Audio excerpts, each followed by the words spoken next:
Bollywood star Saif Ali Khan को किसने चाकू मारा? वारदात के 57 घंटे बीत गए हैं, लेकिन अभी भी सस्पेंस बरकरार है। पुलिस लगातार इस मामले में पूछताछ भी कर रही है और अब तक 15 से ज्यादा संदिग्धों से मुंबई पुलिस ने पूछताछ की है, लेकिन चाकू कांड की गुत्थी सुलझी नहीं है। मुंबई पुलिस अब उस ऑटो ड्राइवर भजन सिंह राणा से पूछताछ कर रही है, जिसने वारदात वाली रात को सैफ अली खान को लीलावती अस्पताल पहुंचाया था। मुंबई पुलिस भजन सिंह राणा से पूरी डिटेल में इस बारे में जानना चाह रही है कि किस तरह से उसे ऑटो के जरिए अस्पताल पहुंचाया गया। ऑटो में सैफ के अलावा और कौन कौन मौजूद था? जिस वक्त उसने सैफ के घर के पास ऑटो को रोका तो उस वक्त वहां क्या देखा? ऑटो में सैफ और तैमूर के अलावा कौन था? क्या बातें हो रही थी? ऐसे कई सारे सवाल हैं जिसका जवाब मुंबई पुलिस ऑटो ड्राइवर भजन सिंह राणा से पूछ रही है, ताकि इस मामले में कोई क्लू मिल सके।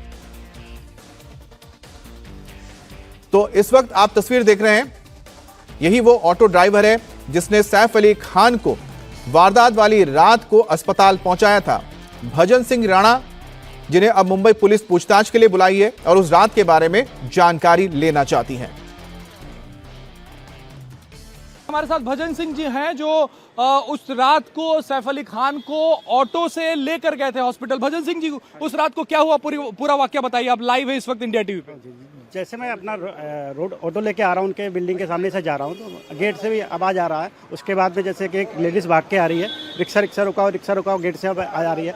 तो मैं थोड़ा गेट से थोड़ा आगे हो गया। आगे होने के बाद फिर गाड़ी यूटर्न मारा, गेट पे जैसे लगाया हूँ तो गेट खुला है। उसके बाद जो सैफ अली खान है तो वो ऐसा निकले जैसे खून से लथपथ थे। तो मैं भी थोड़ा हैरत हुई, घबराहट हुई। मैंने अरे ये कैसा करके क्या हो गया? तो उसके बाद बैठाया गया है रिक्शे में बैठाने के बाद उसके बाद फिर बोले हॉस्पिटल चलो। तो फिर उसके बाद वो आपस में डिस्चार्ज हुआ कि बोले होली फैमिली चलना है या फिर अपना लीलावती चलना है। तो फिर मैंने कहा सर किधर ले लूँ? बोले लीलावती बोले। तो लीलावती उनको छोड़ा हूँ 4-5 मिनट के अंदर जो भी है। हाँ, उसके बाद छोड़ा हूँ, वो स्टेशन आया, उसके बाद बैठे वो। हाँ जी, वो अंदर गए तो उन्होंने क्या कहा सैफ अली खान से, डॉक्टरों से? नहीं, डॉक्टरों से ये कहा कि मैं सैफ अली खान हूँ, स्टाफ को फटाक से बुलाओ। अभी आज आपको पुलिस ने यहाँ बुलाया स्टेटमेंट के लिए? हाँ जी, हाँ। क्या कहा पुलिस ने? अभी तक मेरी उनसे वार्तालाप नहीं हुई है। बुलाया है आपको पुलिस? हाँ, बुलाया है। और वहीं मुंबई पुलिस इस मामले में सैफ अली खान की पत्नी करीना कपूर का भी बयान दर्ज कर चुकी है। करीना ने पुलिस के सामने बेहद चौंकाने वाला खुलासा भी किया। करीना ने अपने बयान में पुलिस को बताया कि आरोपी जब घर में घुसा तो वो बहुत ही ज्यादा एग्रेसिव था, लेकिन घर में उसने कोई भी सामान चुराया नहीं। करीना ने पुलिस के सामने जो स्टेटमेंट रिकॉर्ड करवाया है उसे पूरा आपको बताते हैं। करीना ने पुलिस को बताया कि जिस वक्त सैफ के साथ हाथापाई हो रही थी उस वक्त आरोपी एग्रेसिव था, लेकिन परिवार किसी तरह से उसे बचकर घर के 12वें मंजिल पर जाने में सफल रहा। करीना ने बताया कि घर में ज्वेलरी रखी हुई थी, लेकिन हमलावर ने उसे हाथ भी नहीं लगाया। वो बिना कुछ चुराए वहां से फरार हो गया। पुलिस सूत्रों ने बताया कि करीना उस वक्त हादसे की वजह से इतनी ज्यादा परेशान हो गई थी कि उनकी बहन करिश्मा कपूर उन्हें अपने साथ अपने घर ले गई। तो करीना कपूर ने अपना स्टेटमेंट दिया है, जिस स्टेटमेंट में उन्होंने बताया कि जिस वक्त ये हमलावर अंदर घर में मौजूद था वो काफी गुस्से में था, एग्रेसिव था। किसी तरह से परिवार वालों ने खुद को बचाया और वो 12वीं मंजिल पर पहुंच गए।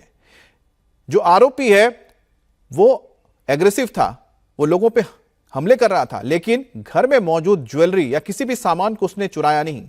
लेकिन इस पूरे वाकये से करीना कपूर इतनी ज्यादा डिप्रेशन में चली गई थी कि उनकी बहन करिश्मा कपूर अपने साथ उन्हें घर लेकर गई। अब यही बड़ी वजह है कि जो ये आया था आरोपी, आखिरकार इसका मकसद क्या था?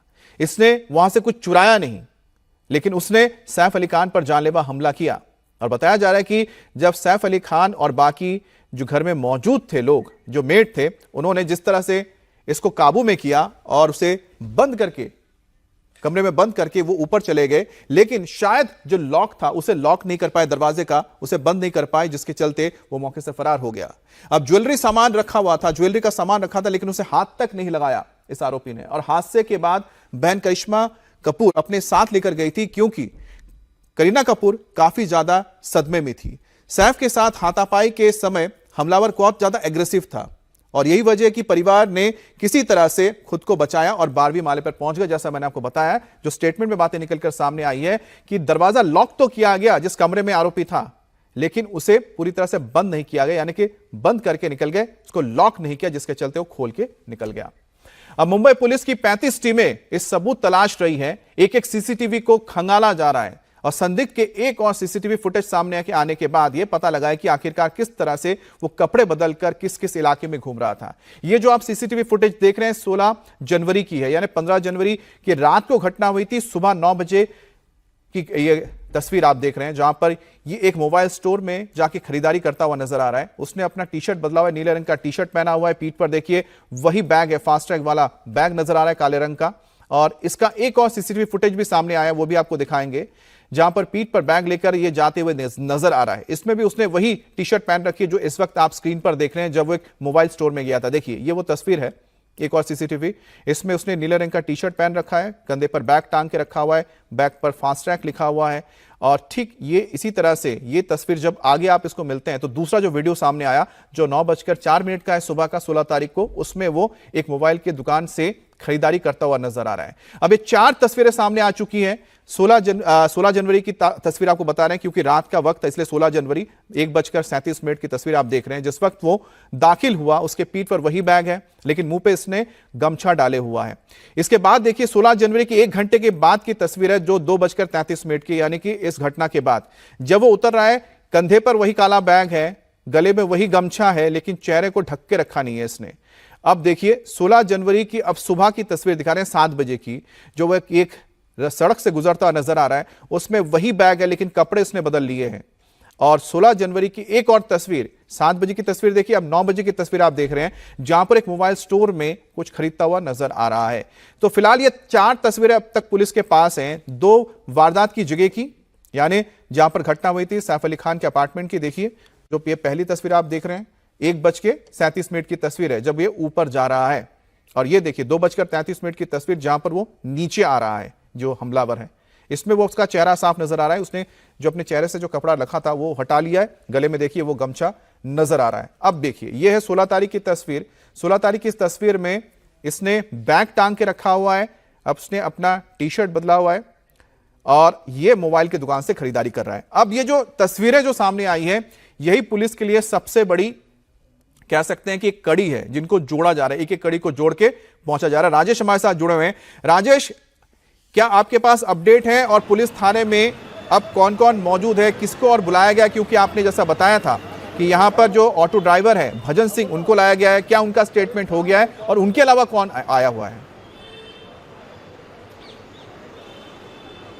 देखिए फिलहाल भजन सिंह राणा जिन्होंने सैफ की जान बचाई है उस रात, वो पुलिस थाने में मौजूद हैं, उन्हें बुलाया गया है और उनका स्टेटमेंट जो है वो फिलहाल चल रहा है। पुलिस जानने की कोशिश कर रही है कि जब सैफ अली खान उस 5 मिनट उनके साथ थे, 5 से 7 मिनट, तो क्या बातें कर रहे थे, वहां से पुलिस जो है वो कुछ क्लू ढूंढने की कोशिश कर रही है। फिलहाल पुलिस के तरफ से कोई भी बड़ा सुराग पुलिस के हाथ लगा हो ऐसा दिख नहीं रहा है।